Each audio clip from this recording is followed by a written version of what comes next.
जयकारा शेरा वालिदा बोल साचे दरबार की जय।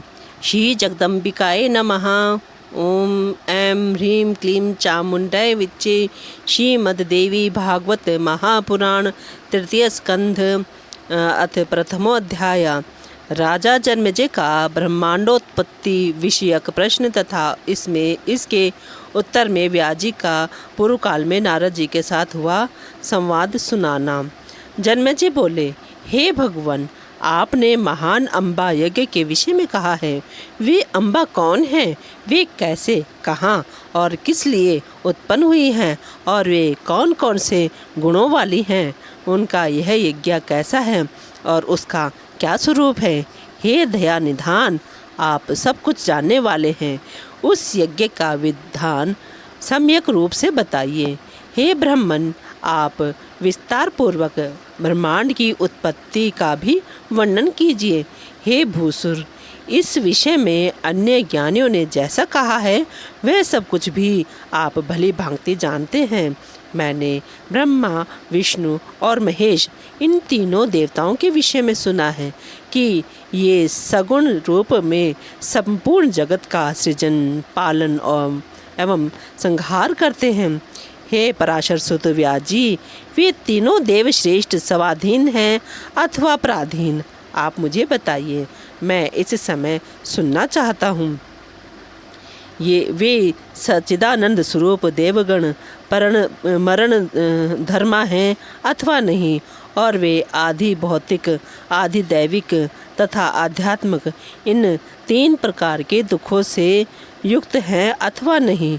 वे तीनों महाबली देवेश काल के वशवर्ती हैं अथवा नहीं, और वे कैसे तथा किससे आविर्भूत हुए, मेरी यह भी एक शंका है। हे मुनि, क्या वे हर्ष, शोक आदि द्वंद्वों से युक्त हैं? क्या वे निद्रा एवं प्रमाद आदि से प्रभावित हैं? तथा क्या उनके शरीर सप्त धातुओं अन्न, रस, रुधिर, मांस, मेद, अस्थि, मज्जा, वीर्य से निर्मित हैं अथवा नहीं? वे किन द्रव्यों से निर्मित हैं? वे किन किन गुणों को धारण करते हैं?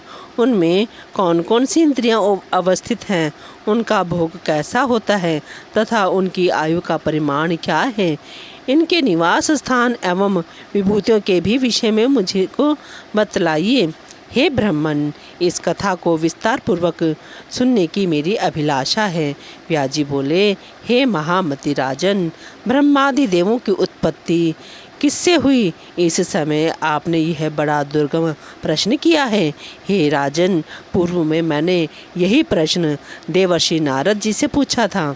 तब विस्मित होकर वे उठ खड़े हुए और उन्होंने जो उत्तर दिया था उसे आप सुने। किसी समय मैंने शांत, सर्ववेत्ता तथा वेद विद्वानों में श्रेष्ठ नारद मुनि को गंगा के किनारे विद्यमान देखा। मुनि को देखकर तथा प्रसन्न होकर मैं उनके चरणों पर गिर पड़ा। तदनंतर उनके द्वारा आज्ञा देने पर मैं उनके पास में ही एक सुंदर आसन पर बैठ गया। कुशल क्षेम की वार्ता सुन करके सूक्ष्म बालू वाले गंगा तट के निर्जन स्थान पर बैठे हुए ब्रह्मापुत्र देवर्षि नारद जी से मैंने पूछा, हे महामति मुनि देव, इस अति विस्तीर्ण ब्रह्मांड का प्रधानकर्ता कौन कहा गया है? उसे आप मुझे सम्यक रूप से बताइए। हे मुनि श्रेष्ठ, इस ब्रह्मांड की उत्पत्ति किससे हुई है? हे विप्रवर, आप मुझे ये भी बताइए कि यह ब्रह्मांड नित्य है अथवा अनित्य? यह ब्रह्मांड किसी एक के द्वारा विरचित है अथवा अनेक कर्ताओं द्वारा मिलकर इसका निर्माण किया गया है? किसी कर्ता के बिना कार्य की सत्ता संभव नहीं है। इस विषय में मुझे अत्यंत संदेह हो रहा है। इस प्रकार इस विस्तृत ब्रह्मांड के विषय में विविध कल्पना करते हुए तथा संदेह सागर में डूबते हुए मुझ दुखी का आप उद्धार कीजिए। आप लोग सदाशिव, महादेव, प्रलय तथा उत्पत्ति से रहित आत्मा, राम, देवेश, त्रिगुणात्मक, निर्मल, हर संसार से उद्धार करने वाले, नित्य तथा सृष्टि पालन संहार करने वाले भगवान शंकर को ही मूल कारण मानकर उन्हें ही इस ब्रह्मांड का रचयिता कहते हैं। दूसरे लोग श्री हरि विष्णु को सबका प्रभु, ईश्वर, परमात्मा, अव्यक्त, सर्वशक्ति संपन्न, भोग तथा मोक्ष प्रदाता, शांत, सबका आदि, सर्वतोमुख, व्यापक, समग्र संसार को शरण देने वाला तथा आदि अंत से रहित जानकर उन्हीं का स्तवन करते हैं।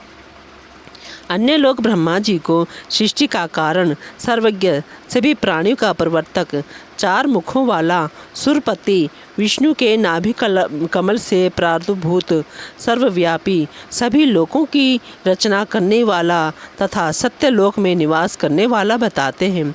कुछ वेदवेत्ता विद्वान सर्वेश्वर भगवान सूर्य को ब्रह्मांडकर्ता मानते हैं और सावधान होकर साय प्रातः उन्हीं की स्तुति करते हैं तथा उन्हीं का यशोगान करते हैं।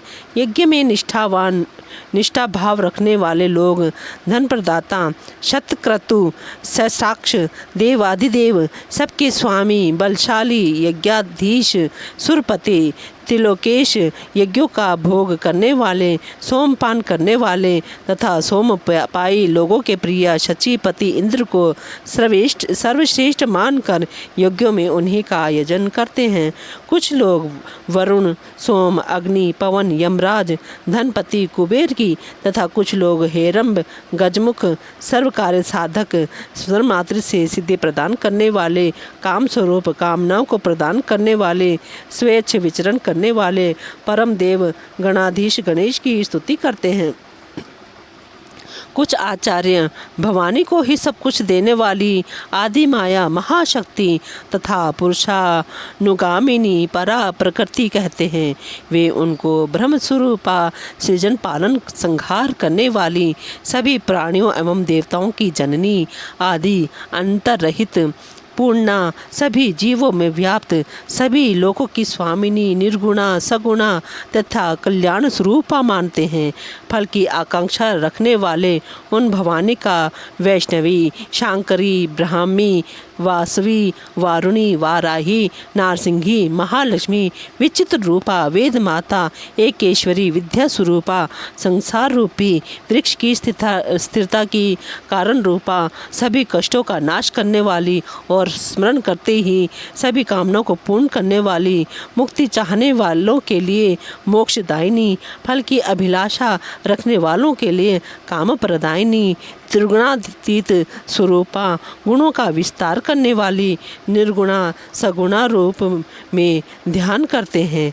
कुछ मुनीश्वर निरंजर, निराकार, निलिप्त, गुण रहित, रूप रहित तथा सर्वव्यापक ब्रह्म को जगत का कर्ता बतलाते हैं। वेदों तथा उपनिषदों में कहीं कहीं उसे अनंत सिर, नेत्र, हाथ, कान, मुख और चरण से युक्त तेजोमय विराट पुरुष कहा गया है। कुछ मनीषी गण आकाश को विष्णु के परम पाद के रूप में मानते हैं और उन्हें विराट, निरंजन तथा शांत स्वरूप कहते हैं। कुछ तत्वज्ञानी पुराणवेत्ता पुरुषोत्तम को सृष्टि का निर्माता कहते हैं। कुछ लोग कहते हैं कि इस अनंत ब्रह्मांड की रचना में केवल एक ईश्वर कदापि समर्थ नहीं हो सकता है। कुछ लोग कहते हैं कि यह जगत अचिंत्य है, अतः यह ईश्वर रचित कदापि नहीं हो सकता। उनके मत में संपूर्ण ब्रह्मांड ईश्वर रहित है। यह जगत सदा से ही ईश्वरीय सत्ता से रहित रहा है और यह स्वभाव से उत्पन्न होता है तथा सदा से ऐसा ही है। यह पुरुष तो कर्तव्य भाव से रहित कहा गया है और वह प्रकृति ही सर्वसंचालिका है। कपिल आदि सांख्य शास्त्र के आचार्य ऐसा ही कहते हैं। हे मुनिनाथ, मेरे मन में ये तथा अन्य प्रकार के और भी संदेह पुंज उत्पन्न होते रहते हैं। नाना प्रकार की कल्पनाओं से उद्विग्न मन वाला मैं क्या करूं? धर्म तथा अधर्म के विषय में मेरा मन स्थिर नहीं हो पाता है। क्या धर्म है और क्या अधर्म है, इसका कोई स्पष्ट लक्षण प्राप्त नहीं होता है। लोग कहते हैं कि देवता सत्व गुण से उत्पन्न हुए हैं और वे सत्य धर्म में स्थिर रहते हैं। फिर भी वे देवगण पापाचारी दानवों द्वारा प्रताड़ित किए जाते हैं। तो फिर धर्म की व्यवस्था कहाँ रह गई। धर्मनिष्ठ और सदाचारी मेरे वंशज पांडव भी नाना प्रकार के कष्ट सहने को विवश हुए। ऐसी स्थिति में धर्म की क्या मर्यादा रह गई। अतः हे तात, इस संशय में पड़ा हुआ मेरा मन अतीव चंचल रहता है। हे महामुनि, आप सर्वसमर्थ हैं, अतः मेरे हृदय को संशय मुक्त कीजिए।